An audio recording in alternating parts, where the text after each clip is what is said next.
yang kedua, usaha di sekitarku.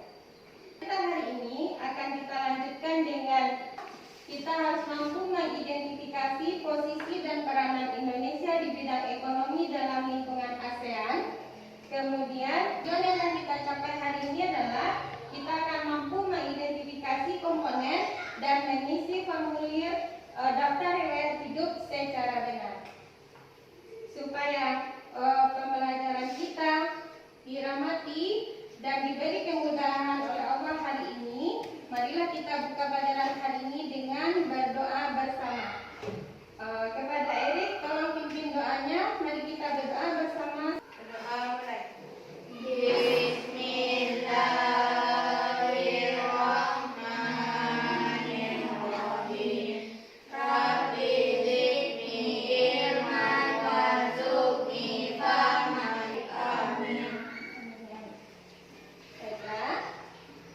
Untuk lebih semangat, marilah kita nyanyikan salah satu lagu nasional, lagu Satu Nusa Satu Bangsa. Kita akan nyanyikan bersama. Siap ya?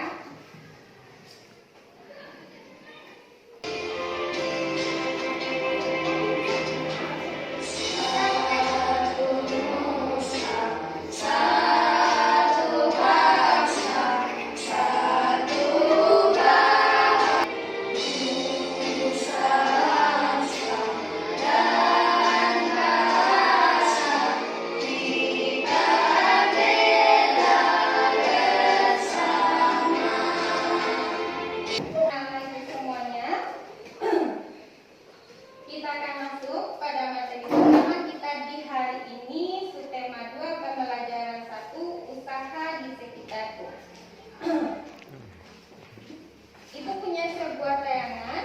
Mari kita amati bersama gambar apakah yang terlihat pada layar di depan kita. Ada berapa gambar yang terlihat di sana?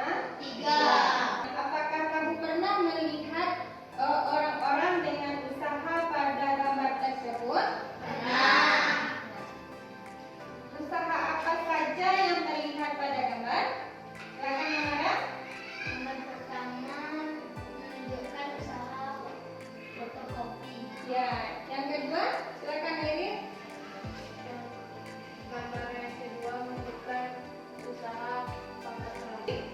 Gambar ketiga menunjukkan usaha bengkel. Usaha bengkel motor. Oke.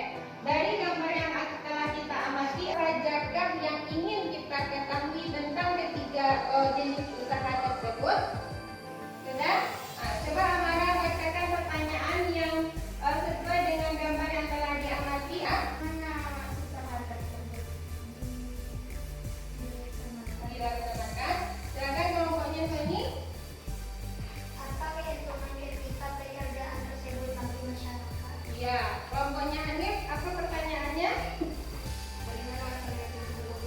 Nah, dari mana asal fotokopi? Jadi ada 3 pertanyaan yang telah kita kumpulkan. Kita ada? Pertanyaan kedua dari kelompoknya si Sony tadi apa? Apa keuntungan ketika pekerjaan tersebut bagi masyarakat? Iya, dengan adanya fotokopi apa keuntungannya bagi kita? Yang kita perlukan pangkat? Ya, yang ketiga? Ya, baik. KPD ada 3 jenis usaha dan ada pertanyaan tentang jenis usaha tersebut. Oke, kita akan bacakan hasil diskusi kelompoknya ya. Kita mulai dari kelompok Anir. Bacakan ke depannya.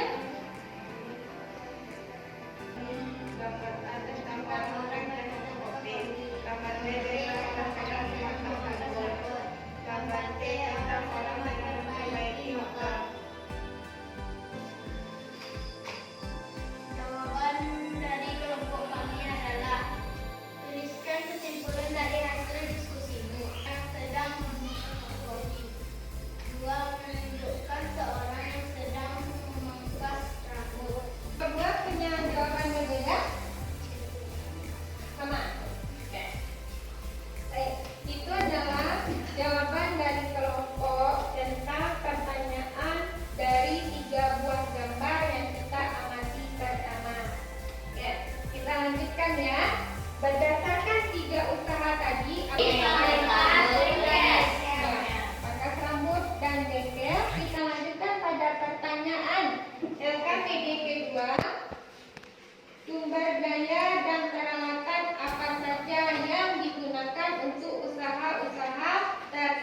dalam usaha-usaha di atas. 1. Fotokopi, bengkel, kunci-kunci untuk kendaraan. Kelompok IT punya jawaban berbeda? Tidak. Kelompok C punya jawaban berbeda? Nah, lihat kegiatan berikutnya. Usaha pertama adalah usaha fotokopi. Sumber daya, maksudnya yang digunakan untuk usaha fotokopi itu ada tenaga kerja, artinya orang yang melaksanakan. Usaha yang kedua tadi apa? Pangkas rambut. Nah, usaha yang kedua adalah pangkas rambut. Sumber daya dari dalam negeri, tenaga kerja, merapikan rambut yang sudah hilang. Ya. Usaha yang ketiga tadi apa? Bengkel. Usaha bengkel. Ya, tolong bacakan penjelasannya, Rik. Sumber daya dari dalam negeri, tenaga kerja dan beberapa spare original impor. Manfaat untuk memudahkan kita dalam merawat kendaraan atau mengganti spare yang Untuk mendapatkan alat-alat yang kita pakai untuk usaha, jenis usaha apapun, itu pasti didapatkan dengan cara membeli. Kita adakan alatnya, baru kita bisa gunakan sebagai usaha kita. Contoh pertama tadi pada usaha fotokopi. Ada sumber daya mesinnya. Dari mana orang mendapatkan mesin tersebut? Dengan cara membeli. Membeli tentu ada kegiatan jual dan beli. Untuk pengadaan mesin itu dilakukan dengan jual beli antar negara. Nah, Indonesia belum mampu memproduksi mesin sendiri, jadi kita beli dari luar negara. Ya, kita beli dari luar negeri. Oke. Jenis perdagangan dengan negara lain ada dua jenis ya. Mendatangkan atau memasukkan barang dagangan dari luar negeri kita sebut dengan komoditas. Mengimpor. Kemudian kegiatan mengirim barang ke luar negeri disebut dengan mengekspor.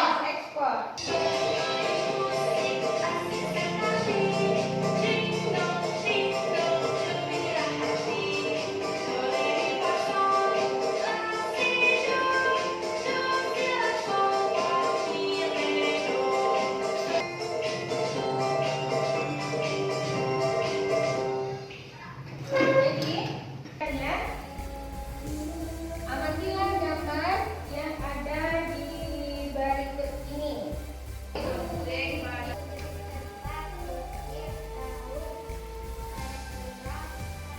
Kaca.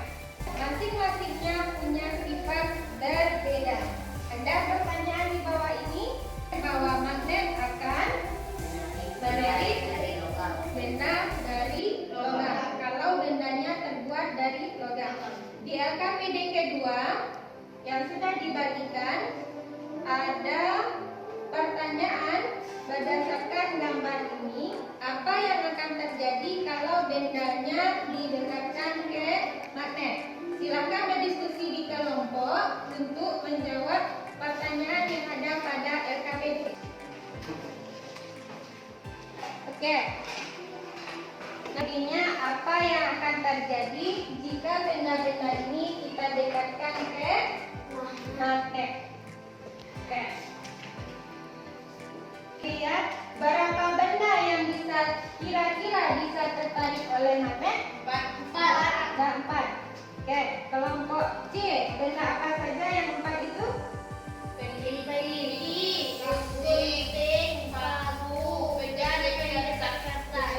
Kelompok yang lain apakah jawabannya sama? Sama. Oke. Benda apa sajakah yang kira-kira ini prediksi ya, yang kalau didekatkan pada magnet tidak akan tertarik?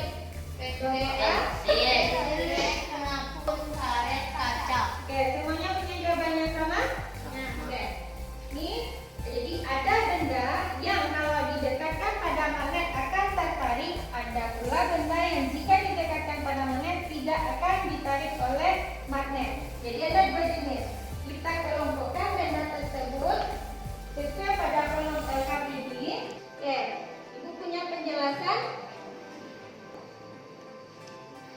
benda magnetis. Nah, siapa bisa membacakan? Yani? Benda magnetis adalah benda-benda yang dapat ditarik oleh magnet. Benda ini biasanya terbuat oleh logam, besi, atau baja. Oke, benda non magnetisnya siapa bisa menjelaskan? Yani? Benda non-magnetis adalah benda-benda yang tidak bisa ditarik oleh magnet.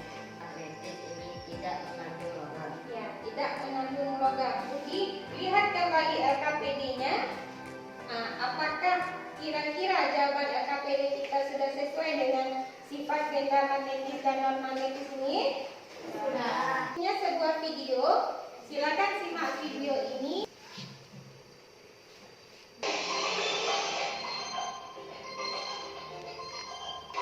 Benda magnetik.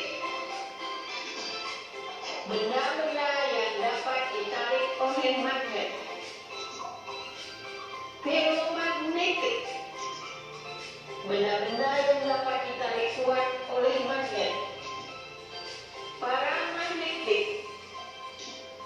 Benda-benda yang dapat ditarik lemah oleh magnetik.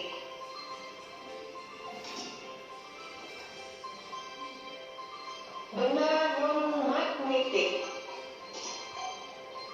Benda-benda yang tidak dapat ditarik oleh magnet.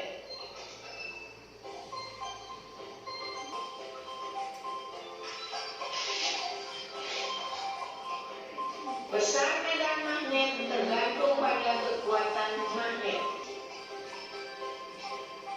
Terima kasih. Semoga bermanfaat dan dapat menambah wawasan. Sifat magnet. Kita sebut apa benda yang dapat ditarik oleh magnet? Magnetis. Benda magnetis. Sebaliknya, yang tidak dapat ditarik oleh magnet kita sebut dengan benda Non-magnetis. ya, baik. Kita kembali pada pembahasan pertama tentang jenis usaha. Amatian di depan itu adalah gambar Edo. Edo akan berangkat sekolah. Nah, di sana dijelaskan bahwa Edo dan Siti berminat menjadi panitia untuk sebuah lomba kepada gurunya. Dan yang harus diisi Edo adalah berupa formulir. Masih ingat tentang pengisian formulir? Apa saja yang kita isi dalam formulir? Nama, umur, tanggal lahir, alamat, kelas, dan sebagainya. Oke, simak dulu video ini untuk mengisi formulir nanti yang kita akan jawab. Hari ini kita akan belajar mengisi formulir.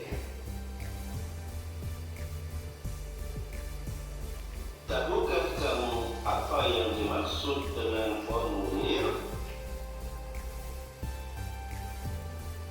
Menurut Kamus Besar Bahasa Indonesia edisi kelima, formulir adalah lembar isian atau surat isian. Formulir ada bermacam-macam. Ada daftar riwayat hidup, kartu pos. Riwayat hidup adalah formulir yang berisi tentang data diri seseorang secara lengkap.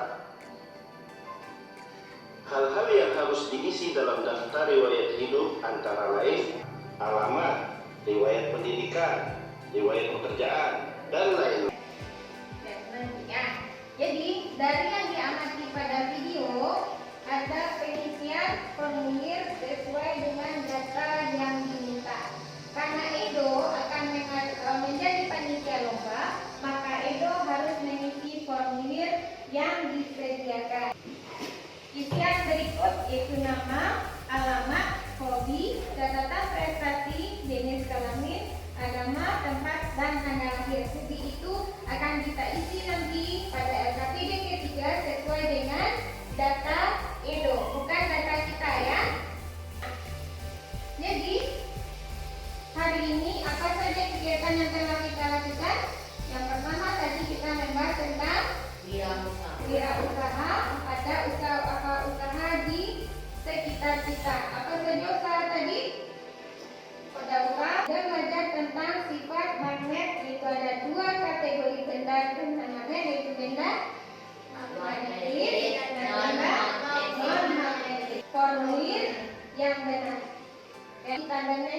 bersama sebuah lagu daerah.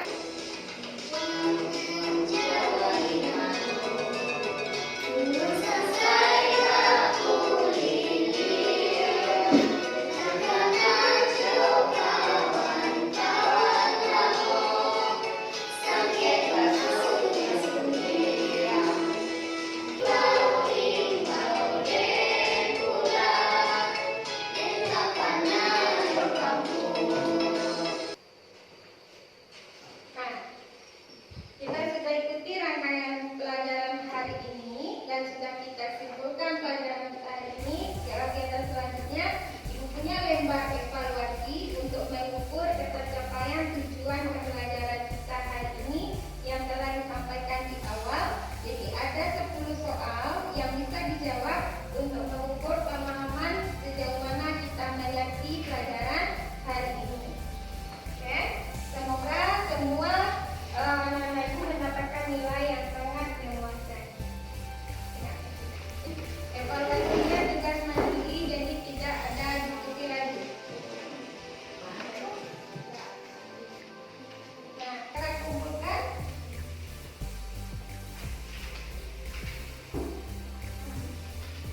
Silakan kumpulkan.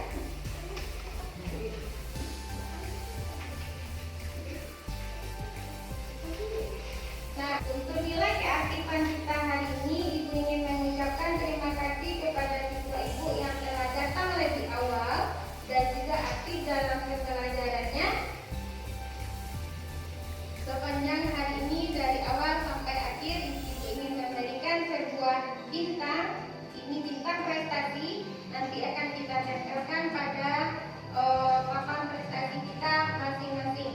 Oke, semoga mendapatkan masing-masing 2 bintang dan juga kepada kelompok A masing-masing mendapatkan 2 bintang. Oke, terima kasih untuk keaktifan pelajaran hari ini. Jangan lupa tetap menjaga kesehatan dengan memperhatikan protokol kesehatannya ya. Kita berjumpa kembali esok